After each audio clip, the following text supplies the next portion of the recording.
ಒಂದು ನಿಗೂಢ ಸಮಸ್ಯೆಯನ್ನು, ಚಿತ್ರದುರ್ಗದ ಕೋಟೆಯ ಬಾಗಿಲೆ ರಹಸ್ಯವನ್ನು, ಬೇತಾಳನ ಪ್ರಶ್ನೆಯನ್ನು ಒಂದು ಮಿಕ್ಸಿಯಲ್ಲಿ ಹಾಕಿ ರುಬ್ಬಿದ್ರೆ ಬರದೇ ಸ್ತ್ರೀ. ಈ ಸ್ತ್ರೀಯರು ತುಂಬಾ ವಿಚಿತ್ರದವರು. ಇವರನ್ನು ದೂರದಿಂದ ನೋಡಿದ್ರೆ ಚೆನ್ನಾಗೇ ಕಾಣ್ತಾರೆ, ಬಟ್ ಕೈಯಲ್ಲಿ ಕೈ ಹಾಕಿದರೆ ಇವರು ದೇವತೆಗಳಿಗೆ ಮತ್ತೆ ದೆವ್ವಗಳಿಗೆ ಹುಟ್ಟಿದ ಡಾಟರ್ಗಳ ತರ ಕಾಣ್ತಾರೆ. ಅದಕ್ಕೆ ಒಬ್ಬ ಹೆಣ್ಣು ಗಂಡಸನಿಗೆ ಯಾವತ್ತೂ ಅರ್ಥ ಆಗದೇ ಇಲ್ಲ. ಮೇ ಬಿ ಅವಳು ಅರ್ಥ ಆದ್ರೆ ಅವಳು ಹೆಣ್ಣೇ ಅಲ್ಲ. ಆ ತರ ಅರ್ಥ ಆಗದಿದ್ದಕ್ಕೆ ಅವಳ ಒಳಗಡೆ ಒಂದು ನಿಗೂಢ ಸೌಂದರ್ಯ ಅಡಗಿದೆ. ಆ ಸೌಂದರ್ಯನೇ ಗಂಡಸಿಗೆ ಸಾಯ ತನಕ ಅವಳ ಹಿಂದೆ ಹಚ್ಚಿನ ಹುಚ್ಚನಾಯಿ ತರ ಬೀಳೋ ತರ ಮಾಡುತ್ತೆ. ಯುನೋ ಬಾಯ್ಸ್, ಗಂಡಸರ ಬಗ್ಗೆ ಹೆಣ್ಣಿಗೆ ಒಂದು ಪಕ್ಕಾ ಕ್ಲಾರಿಟಿ ಇರುತ್ತೆ. ಪ್ರತಿಯೊಬ್ಬ ಗಂಡು ಹೆಣ್ಣನ್ನು ಕಾಮ ಶೃಂಗಾರದ ಮನೋಭಾವನೆಯಿಂದ ನೋಡ್ತಾನೆ ಅಂತ. ಅವಳಿಂದ ಕೆಲಸ ಆದ್ಮೇಲೆ ಅವಳ ಕಡೆ ತಿರುಗಿನೂ ನೋಡಲ್ಲ ಅಂತ ಸ್ತ್ರೀಗೆ ಇರತಕ್ಕಂತ ಒಂದು ಸ್ಟ್ರಾಂಗ್ ಫೀಲಿಂಗ್. ಬಟ್ ಗಂಡಸರು ಸ್ತ್ರೀಯರ ವಿಷಯದಲ್ಲಿ ಒಂದು ಕನ್ಕ್ಲೂಷನ್ಗೆ ಬರಕ್ಕೆ ಸಾಧ್ಯನೇ ಇಲ್ಲ. ಯಾಕೆಂದ್ರೆ ಸ್ತ್ರೀ ಒಂದ್ಸರಿ ಕಾಮ ಪರವಾಗಿದ್ರೆ ಮತ್ತೆ ಇನ್ನೊಂದ್ಸರಿ ಪ್ರೀತಿಯ ಪರವಾಗಿರ್ತಾಳೆ, ಇನ್ನೊಂದ್ಸರಿ ವಿನಯವಾಗಿರ್ತಾಳೆ, ಒಂದ್ಸರಿ ವಜ್ರದಂತೆ ಕಠಿಣವಾಗಿರ್ತಾಳೆ, ಇನ್ನೊಂದ್ಸರಿ ಹತ್ತಿಯಂತೆ ಮೃದುವಾಗಿರ್ತಾಳೆ, ಕೊನೆಗೆ ಎಲ್ಲಾ ಗೊತ್ತಿದ್ದು ಏನೂ ಗೊತ್ತಿಲ್ದಂಗೆ ಇರ್ತಾಳೆ. ಅದಕ್ಕೆ ಗಂಡಸು ಸ್ತ್ರೀಯರ ಮೇಲೆ ಒಂದು ಸ್ಟೇಟ್ಮೆಂಟ್ ಪಾಸ್ ಮಾಡಕ್ಕಾಗದೆ ಸ್ತ್ರೀಯರನ್ನು ಅರ್ಥ ಮಾಡ್ಕೊಳ್ಳಕ್ಕೆ ಸಾಧ್ಯನೇ ಇಲ್ಲ ಅಂತ ಸೋಲನ್ನು ಸವಾಲು ಮಾಡಿಲ್ದಂಗೆ ಫೇಲ್ಯೂರ್ ಅನ್ನು ಅಕ್ಸೆಪ್ಟ್ ಮಾಡ್ಕೊಂಡಿದ್ದಾನೆ. ಬಟ್ ಕೆಲವೊಬ್ಬ ಬುದ್ಧಿವಂತ ಗಂಡಸರು ತಿಳಿದುಕೊಂಡ ವಿಚಾರವೇನೆಂದ್ರೆ, ಒಬ್ಬ ಸ್ತ್ರೀಯ ಮನಸ್ಸನ್ನು ಪರಿವರ್ತನೆ ಮಾಡಬೇಕಂದ್ರೆ ಅವಳ ಜೊತೆಗೆ ಒಂದಾಗು.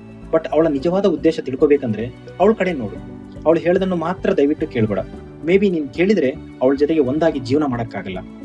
ನನ್ನ ಅಬ್ಸರ್ವೇಷನ್ ಪ್ರಕಾರ ಗಂಡಸಿಗಿಂತ ಹೆಣ್ಣು ಮಕ್ಕಳಲ್ಲೇ ಒಳ್ಳೆ ಗುಣ ಜಾಸ್ತಿ ಇರುತ್ತೆ. ಅದಕ್ಕೆ ಪ್ರತಿಯೊಬ್ಬ ಗಂಡಸು ಪ್ರತಿ ಸಲ ಜೀವನದಲ್ಲಿ ಸೋತಾಗ, ಸಂತೋಷವಾದಾಗ ಹೆಣ್ಣಿನ ಸ್ಪರ್ಶವನ್ನು, ಹೆಣ್ಣಿನ ಪ್ರೀತಿಯನ್ನು ಬಯಸ್ತಾನೆ. ಅದು ತಾಯಿ ರೂಪದಲ್ಲೇ ಆಗಿರ್ಬೋದು, ಗರ್ಲ್ ಫ್ರೆಂಡ್ ನ ರೂಪದಲ್ಲೇ ಆಗಿರ್ಬೋದು, ಹೆಂಡತಿ ರೂಪದಲ್ಲೇ ಆಗಿರ್ಬೋದು. ಯಾಕೆಂದ್ರೆ ನಿಸ್ಸಹಾಯಕ ಸ್ಥಿತಿಯಲ್ಲಿ ಇರಬೇಕಾದ ಯಾವುದೇ ಪ್ರಾಣಿಗೆ ಬೇಕಾಗಿರೋದು ನಿಜವಾದ ಸ್ಪರ್ಶ, ನಿಜವಾದ ಪ್ರೀತಿ. ಆ ನಿಜವಾದ ಸ್ಪರ್ಶ, ಆ ನಿಜವಾದ ಪ್ರೀತಿಯನ್ನು ಕೊಡೋದು ವುಮೆನ್ಗೆ ಬೈ ಬರ್ತಿಂದಾನೆ ಈ ನೇಚರ್ ಗಿಫ್ಟ್ ಆಗಿ ಕೊಟ್ಟಿದೆ. ಅದಕ್ಕೆ ನಾನು ಹೆಣ್ಣು ಅಂದ್ರೆ ಒಂದು ಪ್ರಕೃತಿ ಅಂತ ಹೇಳೋದು. ಆದ್ರೆ ಒಂದು ವಿಚಾರ ಅಬ್ಸರ್ವ್ ಮಾಡಿದೀರಾ, ಸ್ತ್ರೀಯರ ಸೋಲು, ರೋದನೆ ಯಾವಾಗಲೂ ಪ್ರೀತಿಯ ಜೊತೆನೆ, ಪ್ರೀತಿಗೋಸ್ಕರನೇ ಇರುತ್ತೆ. ಅವರು ಆಸ್ತಿ ಬಗ್ಗೆ ಪದೇ ಪದೇ ಆಲೋಚನೆ ಮಾಡ್ತಾರೆ, ಬಟ್ ಅವರ ಫೇಲ್ಯೂರ್ ಯಾವಾಗ್ಲೂ ಆಸ್ತಿ ಸಂಪತ್ತು ಜೊತೆಗೆ ಸಂಬಂಧ ಇರದೇ ಇಲ್ಲ, ಕೇವಲ ಪ್ರೀತಿಯಿಂದನೇ ಇರುತ್ತೆ.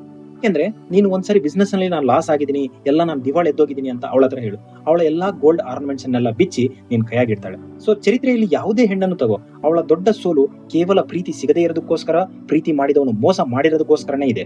ಬಟ್ ಒಬ್ಬ ಗಂಡಸನ ಸೋಲು ಕಾಮ, ಕ್ರೋಧ, ಆಸ್ತಿ, ಮದ್ಯ, ಮಾದಕ ವಸ್ತುಗಳಿಂದನೇ ಇರುತ್ತೆ. ಸೊ ಏನೇ ಆಗ್ಲಿ, ನಾನು ಸ್ತ್ರೀಯರ ಬಗ್ಗೆ ತಿಳಿದುಕೊಂಡ ಫೈನಲ್ ಟ್ರೂತ್, ವಾಸ್ತವ ಸತ್ಯ ಏನಂದ್ರೆ, ನೀನು ಸ್ತ್ರೀಯರ ಜೊತೆ ಕೇವಲ ಕಾಮ, ಲೈಂಗಿಕ ಭಾವನೆ, ರಿಲೇಷನ್ ಮಾತ್ರ ಇಟ್ಕೊಂಡಿದ್ರೆ ಅವಳು ನಿನ್ನನ್ನು ಯಾವತ್ತೂ ರೆಸ್ಪೆಕ್ಟ್ ಮಾಡಲ್ಲ. ಯಾಕೆಂದ್ರೆ ನೀನು ಅವಳನ್ನು ಸೆಕ್ಷುವಲ್ ಪರ್ಪಸ್ಗೆ ಯೂಸ್ ಮಾಡ್ಕೊಂತ ಇದೀಯಾ ಅನ್ನೋ ವಿಚಾರವನ್ನು ಚಿಟಿಕಿ ಒಡೆದ್ರೊಳಗೆ ಕಂಡುಹಿಡಿತಾಳೆ. ಆ ಸತ್ಯ ಗೊತ್ತಾಗಿದ್ದ ನೆಕ್ಸ್ಟ್ ಮಿನಿಟ್ ನಿಜವಾದ ಪ್ರೀತಿಗೋಸ್ಕರ ಹುಡುಕಾಡ್ತಾಳೆ, ಕೂಗಾಡ್ತಾಳೆ, ರೋದನೆ ಮಾಡ್ತಾಳೆ.